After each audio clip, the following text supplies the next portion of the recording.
Hello po, welcome back po sa aking YouTube channel.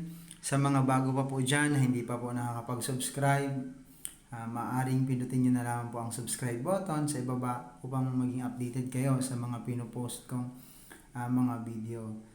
Ngayon po, pag-uusapan natin yung low pressure area na nandyan sa Mindanao na kung titingnan natin ay nasa kalupaan pa rin ng Southern Visayas at Northern Mindanao.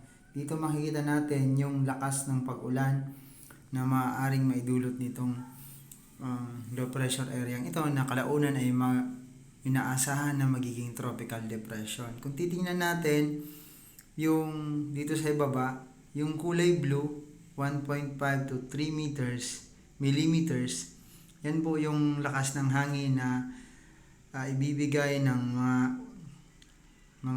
pag-ulan dyan sa may nakikita nyo pong mga kulay blue.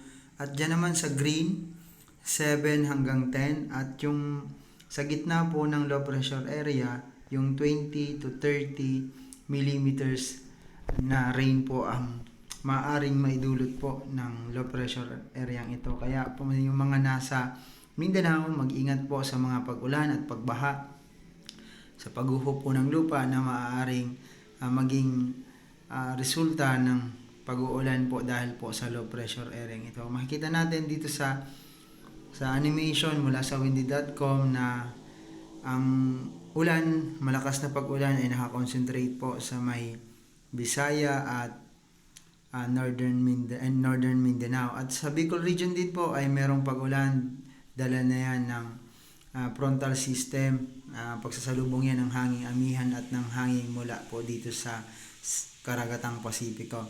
Yung may mga green, yung kasama na po dyan yung Bicol region, Bisaya, and Mindanao. Yan po yung may mga malalakas na pag-ulan na mararanasan sa araw pong ito. At kung titingnan natin, by Saturday, yan po, unti-unti po siyang tumatawid patungo po sa karagatan ng gitna ng Palawan at ng Mindanao. At kung makikita natin by Saturday afternoon, lalakas po yung low pressure area yan at pwedeng maging bagyo po siya at pwedeng maglandfall yan sa may Puerto Princesa mga alauna o kaya alas 3 ng hapon. Titingnan natin, malakas pa rin po yung mga pag-ulan na dala po ng low pressure area ito.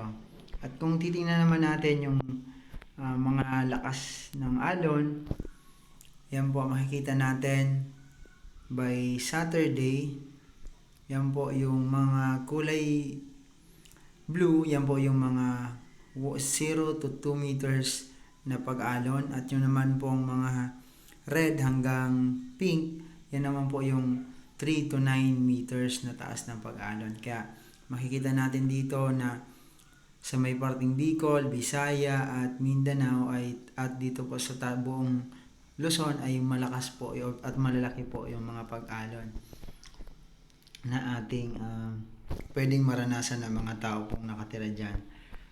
And kung titingnan natin, yan po yung kanina, nakita na po natin yung rain, kung gaano po. Sa Saturday po, magiging maulan pa rin, lalo na po dito sa Bicol region at dito sa Puerto Princesa, lalo pong ulan kasi po lalakas pa po yung low pressure area at magiging tropical depression. At yan lamang po sa ating pong weather update po dito mula sa windy.com. Kung makikita natin, yun po yung mga magiging pag-ulan hanggang po bukas. At kung titingnan natin dito sa satellite image ng windy.com, yan po makikita natin yung ulap na dala ng low pressure area ito at sinasamahan pa po ng easterlies o kaya ng hangin na galing po sa may Karagatang Pasipiko. Makikita natin yung kaulapan sa may Mindanao, nakakonsentrate po siya, and sa part po ng Southern Luzon, makikita natin yung mga pag-ulan na dala po nitong low pressure area ito na kalaunay magigipong bagyong Vicky. Yan lamang po. Huwag pong kalimutan mag-subscribe sa aking channel para may updated po kayo sa susunod pong mga update. Maraming salamat po.